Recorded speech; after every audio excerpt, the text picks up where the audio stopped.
Hello everyone very good morning ताले OTT पाई एबे हमर क्लास हबो काहेकि ना आमे गोटे माने पब्लिक पोल करथिले जोथिरे कि हमर सबु मैक्सिमम स्टूडेंट रिक्वेस्ट करथिले ओटीटी पाई तो ओटीटी पाई हबो ता सहित ओवरऑली मध्य गोटे गोटे एबे जेहेतु आगो को ओटीटी एग्जाम अछि तो ओटीटी पाई मोस्टली क्लास हबो आ मझे मझे गोटे गोटे क्लास मध्य कंबाइनली को भी गोटे हमर पेडागोजी टॉपिक रे हे पारे किंबा मैथमेटिक्स साइंस रिलेटेड को टॉपिक रे पारे ताले आज आम डिस्कसन करबा ओटीटी किपरि क्वालिफाई करिवे ठीक अछि। ताले ओटीटी जेहेतु हमर एग्जाम बहुत टाइम हला पोस्टपोन हे कि अछि एबे भी तार कंफर्म डेट आसी नाही तेनु केबे हबो सेटा हमें कंफर्म तो किछि कहि परिबानी माने हमर जेतके भी जाना पडुथुला जेहेतु 10th रिजल्ट बाहरी पड़ला बीएस ओडिसा राव किछि भी पेंडिंग एग्जाम नाही सेते पई मोस्ट प्रोबेबली लागुथुला कि जून एंड भितरे एग्जाम हो जिवो काहेकि ना आगु को पुणी जेटी मध्य बाहरिबार अछि जूनियर टीचर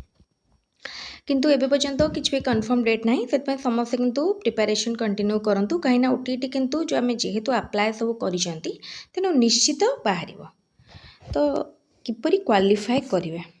कोठु आरंभ करिवे बहुत जन जानि पारु नाहंती जो माने कमेंट मध्य करचंती कि किपरि पढिवे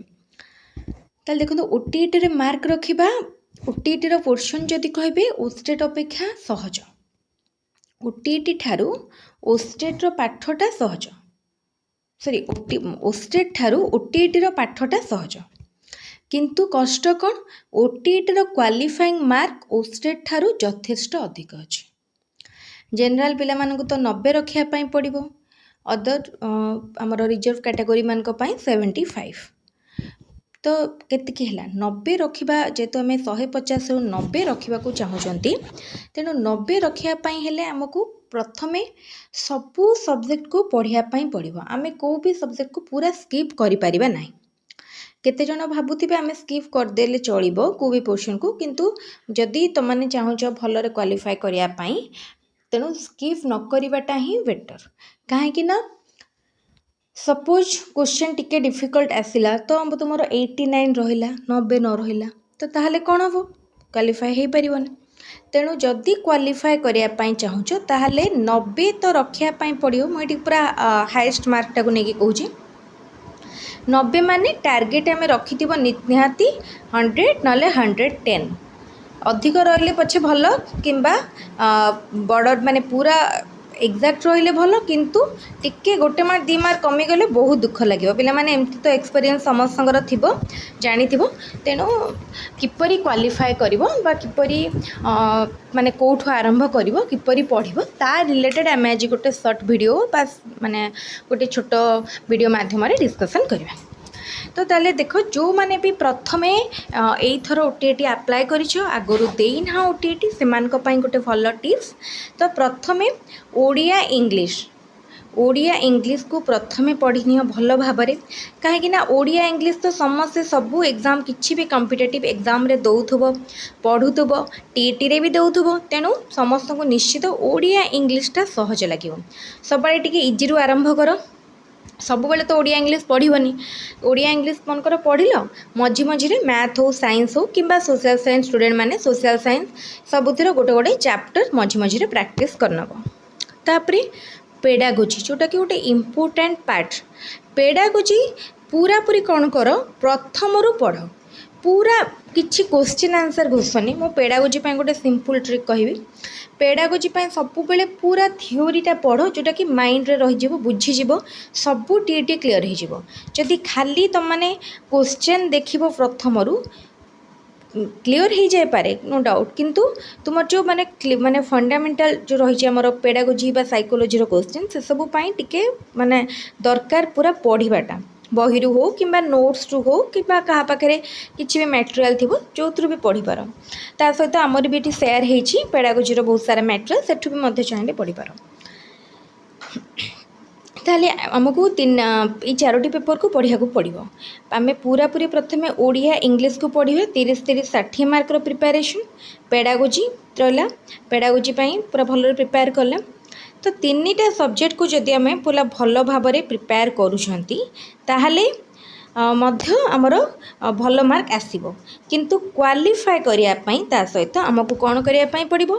ଆମକୁ କଣ୍ଟେଣ୍ଟ ପେପର୍ ବା ସବଜେକ୍ଟ ପେପର୍କୁ ମଧ୍ୟ ଭଲରେ ପଢ଼ିବା ପାଇଁ ପଡ଼ିବ। ତେଣୁ ଯେଉଁମାନେ ଭଲରେ ପେଡ଼ାଗୋଜି ପଢ଼ିଥିବେ, ପେଡ଼ାଗୋଜି ବୁଝିଥିବେ, ସେମାନେ ନିଶ୍ଚିତ ସୋସିଆଲ୍ ସାଇନ୍ସର ପେଡ଼ାଗୋଜି ହେଉ କିମ୍ବା ସାଇନ୍ସ ଆଣ୍ଡ ମ୍ୟାଥମେଟିକ୍ସର ପେଡ଼ାଗୋଜି ହେଉ ତାକୁ ନିଶ୍ଚିତ କରିପାରିବେ। ঠিক আছে, তাহলে প্রথমে যে পড়া আরম্ভ করুছ এতিকি সজেসন কি সে ওড়িয়া ইংলিশরু কর। ওড়িয়া গ্রামার, ইংলিশ গ্রামার, লেখক, ইংলিশর গ্রামার যা বি অছি আক্টিভ প্যাসিভ হো কিংবা কিছু বি যে অছি আমার indirect speech, direct speech, antonym, synonym সবু কিছু ভালো ভাবে পড়। যেহেতু এবে আম পাখে কিছু ডেট আসেনি, টাইম সফিসিয়েন্ট অছি, ভালো ভাবে নিশ্চিত পড়িপারিবা। तापरे जिते पेड़ागोजी पढ़, पेड़ागोजी पढ़िया सहित मैथ्र स्टूडेंट माने टिके मैथ प्रैक्टिस करो। कहीं ओटीईटी मैथ बहुत सहज। तो मैंने स्कूल रे जदि 10वीं पर्यंत भल भाव में मैथ करिथिबो देन तुम मैंने टिके टिके प्रैक्टिस करदेले भल भाव में करिपारिबो। आ जो मैंने सीटीटी क्वालिफाई ऑलरेडी करि सारिछो, सीटीटी पेपर 2 क्वालिफाई करि सारिछो, सेमानक पई तो आहुरी सहज लागिवो कहीं बहुत गुडा टॉपिक सिमिलर, ऑलमोस्ट सिमिलर अच्छे। यहाँ मुझे डिस्कसन करेपर 2 पाई ओटीईटी पेपर 1 डिस्कसन करवा। ताले समस्त बुझीपार किपर पढ़। पेपर 1 पिला माने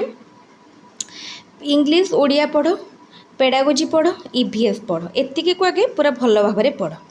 एतिकी पढ़ी सारा पर आ मैथ, साइंस किंबा आमर सोशल साइंस जहाँ भी अच्छी पेपर 1 रे से बहुत सहज अच्छी। जड़े जदि अल्प अल्प भी करके जाइथिबो से निश्चित करिपारिबो। तेणु एमती करके पढ़। ओडिया इंग्लिश को जमा भी स्किप करनी। जो भी टीईटी रे मार्क रखिया को चाहूँ ओडिया इंग्लिश होची पूरा माने गोटे आम पई माने पूरा ओडिया इंग्लिश रे ही आम केवल मार्क उठे पारिबा। तेणु ओडिया इंग्लिश रे चेष्टा करो जेमती पूरा फुल रु माने फुल आनिया पाई। पूरा फुल रु फुल टार्गेट कले 2 मार्क 3 मार्क होता कटि पारे। ताले ठीक अच्छे, ये स्ट्राटेजी पढ़। ता सहित आमर ओटीईटी क्लास हम। ओटीईटी ऑलरेडी गोटे प्लेलिस्ट प्रिपेयर होती जो थी कि आउ 10टा 15टा वीडियो ऐड हम। माने वीडियो अच्छी माने रेडी अच्छी, खाली ताको ऐड करा जिवो। ऐड कला परे सेटा शेयर करा जिवो। तेणु समस्ते ये स्ट्राटेजी पढ़। ता सहित जो मैंने आम विद्वान क्लास यूट्यूब चैनल को एवं पर्यंत सब्सक्राइब करना से मैंने एवं सब्सक्राइब करनियो। ता द्वारा रेगुलर तो मैंने वीडियो अपडेट भी पाई परिबो एवं जो भी टीईटी दौच कि जो भी एग्जाम दौच तापाई निश्चित बहुत माने यूजफुल रहिबो। ताले समस्त वीडियोटी को जदि भल लगुच निजर सांग मान सहित शेयर करो। एवं Telegram channel link description box रे दिया जाइछि, टेलीग्राम चैनल में जॉइन करने। आज वीडियो को ताले रखिबे। Thank you.